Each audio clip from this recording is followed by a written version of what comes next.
like I said, when I was studying for it, I got nervous as hell.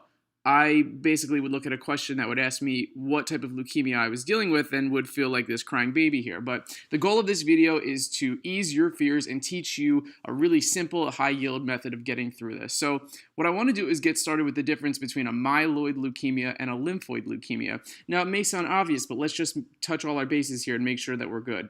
This is a very simple flow chart showing the differentiation of a hematopoietic stem cell. If it is the myeloid stem cell, it can turn into a number of cells, but if it's a lymphoid stem cell, it just turns into a lymphocyte, that is to say a B cell or a T cell, and occasionally an NK cell.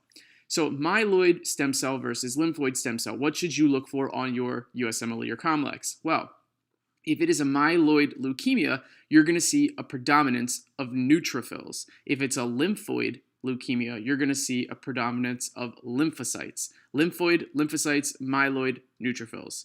Now, because the myeloid leukemias, myeloid stem cells can become red blood cells and platelets, so you might see overgrowth of platelets and overgrowth of red blood cells if they show you someone's CBC. So just keep that in mind. But when you're presented a patient on your USMLE, the first thing you want to do is look at the labs that they give you. If there are a ton of lymphocytes, it's a lymphoid leukemia. If there are a ton of neutrophils, it's a myeloid leukemia. So I think that the best way to approach this is to break this down into a spectrum so that we can see one leukemia advancing to the next, and we'll break this down in a very logical way. So if you have paid attention in anatomy, you should know that the ends would be lateral. So the lateral will put in our lymphoid. The L's match up. So all the way on the left, we have acute lymphoid leukemia, and all the way on the right, we have chronic lymphoid leukemia. Again, if you were half paying attention in anatomy, you know that the middle portions are called medial. So we will put the ones with the M's for medial in there. So here is our spectrum so far. So now what we're going to do is we're going to fill in the very basic information that we can already discern about these leukemias just based on their name. If it's acute, it means that it's immature. There are blast cells or immature cells. These are the cells that are produced by the bone marrow at the very early stages of cell differentiation. Contrast that to a chronic leukemia. A chronic leukemia is one where the cells are mature. They are not blast cells, but they are mature. They have grown throughout their cell cycle, and they are no longer immature, but rather they are mature. As I told you earlier, if it's lymphocytic, it's lymphocytes, or lymphoid for lymphocytes. And if it's myeloid, it's neutrophils. So this is very basic here. These are our 4 different types on our spectrum. Let's fill in some very defining characteristics of each that you should be familiar with for step 1. In the green, these are the defining cell characteristics. In ALL, they're going to stain positive for TDT.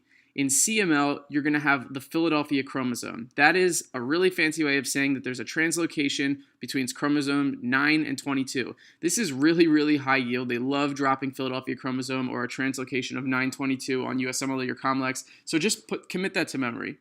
AML is going to be myeloperoxidase positive and have Auer rods. And then CLL, there is really no defining characteristic other than the fact that you just have a shit ton of lymphocytes. In red, we have the treatment for each of these leukemias. ALL, you give cytarabine, also known as Ara-C. For CML, you give imatinib. Imatinib is a tyrosine kinase inhibitor because, again, the problem in a chronic myeloid leukemia is that you have a tyrosine kinase that's overexpressed. It causes a translocation of 922 and it expresses cancer. So the goal is to turn that tyrosine kinase off. The translocation turns that tyrosine kinase on indefinitely, and we want to block it. So what is a drug that blocks tyrosine kinase? Well, that's imatinib. So you could get a question on your USMLE or COMLEX that says, which of the following drugs is a tyrosine kinase inhibitor? It won't be that straightforward, but that's the gist of what it'll be asking you. And you'll know that it's imatinib because imatinib treats chronic myeloid leukemia. And the reason that it's successful in treating chronic myeloid leukemia is because it turns off the tyrosine kinase that is overexpressed when the Philadelphia chromosome translocation takes place. Whew, that was a mouthful. Let's keep going. AML we treat with all trans retinoic acid, also known as ATRA. Now that is vitamin A.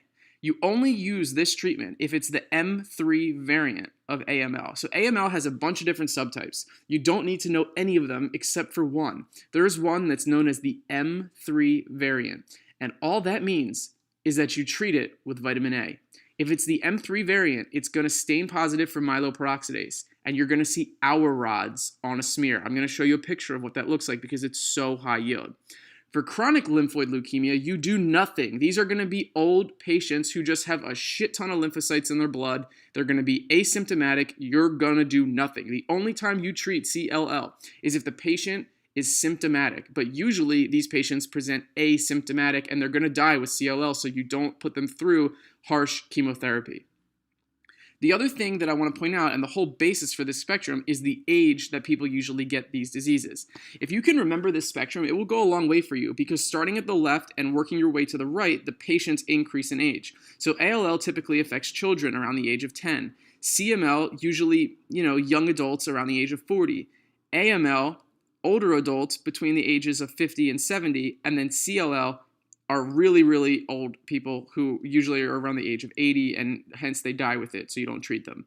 If you can remember this, if you get caught up on a question on your USMLE or your Comlex and you have no fucking idea what the answer is, you can just make a guess totally based on their age. And more often than not, that's good enough if you really have to just take a guess. So I would also memorize these ages and try to get this spectrum down.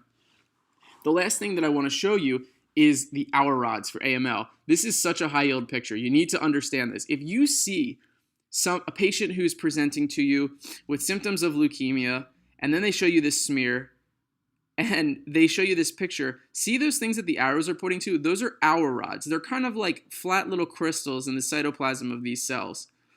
All you need to think about when you see this is AML. It's an hour rod, it's AML, it'll stain positive for myeloperoxidase, treat it with vitamin A or all trans-retinoic acid. They're going to ask you some variation of what I just said. Maybe they show you this picture and say, which of the following will be effective in treating this patient? And they'll give you like 5 different vitamins. Or maybe they'll show you this picture and say, what else do you expect to find in this smear? And it's going to be the presence of myeloperoxidase. You need to know that this is an hour rod and this is high yield. This is the highest yield piece of information that I'm giving you in this entire lecture today. Again, know the spectrum, know these characteristics, and know the age ranges. If nothing else, this is good enough to answer 90% of the questions that you'll be asked. The last thing that we need to touch on is there's a chance that CML can progress to AML. So CML will always come first because it's chronic, meaning that there are mature cells. But people can go into what's called a blast crisis. A blast crisis is when there are greater than 20% blasts in the smear. So if you are producing all these immature cells and they're kind of growing out of control, you go into a blast crisis. But the technical definition of a blast crisis is greater than 20% blasts in the smear. So again, if you're getting a question and they tell you that there's 33% blasts, you automatically know that we're talking about at least AML. It can't be CML because you're in a blast crisis. So the reason that I point this out is that because patients who have CML can progress to AML. So you need to keep that straight. It's very important and it's very high yield. All right, guys, this is the summary slide. This is all I have for you. It is high yield.